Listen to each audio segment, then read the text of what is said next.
Niyanig ng magnitude 6.4 na lindol ang Manay, Davao Oriental. Narito ang report ni Bril Montalvo.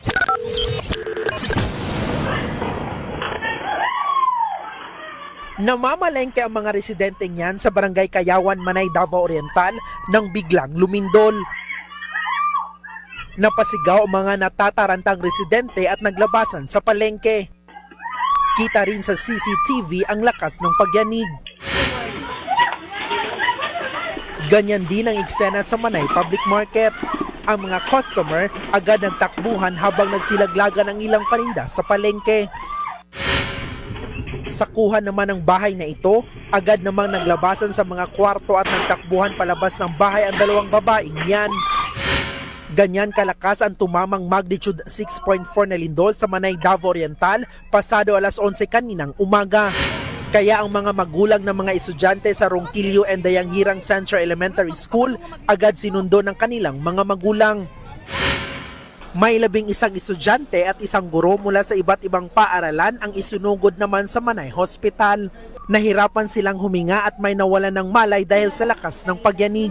Sinuspende na ang lahat ng klase sa Manay ngayong araw hanggang bukas. Ayon sa LGU, wala pang naitatalang napinsalang infrastruktura dahil sa lindol. Wala rin daw nasakta na residente. Gayunpaman, nakahanda pa rin ang LGU sa anumang posibleng mangyari dahil sa lindol.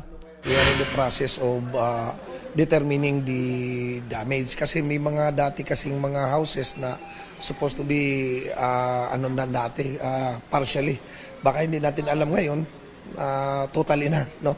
So far, nagpaano kami muna ng tao.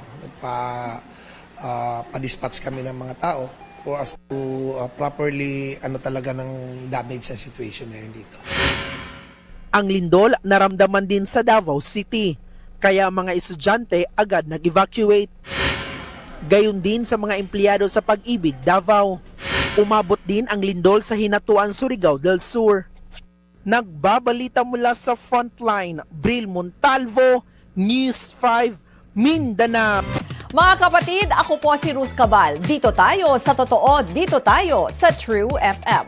Mag-follow at mag-subscribe din po kayo sa aming social media accounts at True Network PH. Diyan po yan sa aming X na dating Twitter, sa FB, sa Instagram, sa YouTube, sa TikTok at sa mga podcast. At syempre, tutok din po kayo sa Signal True TV Channel 19.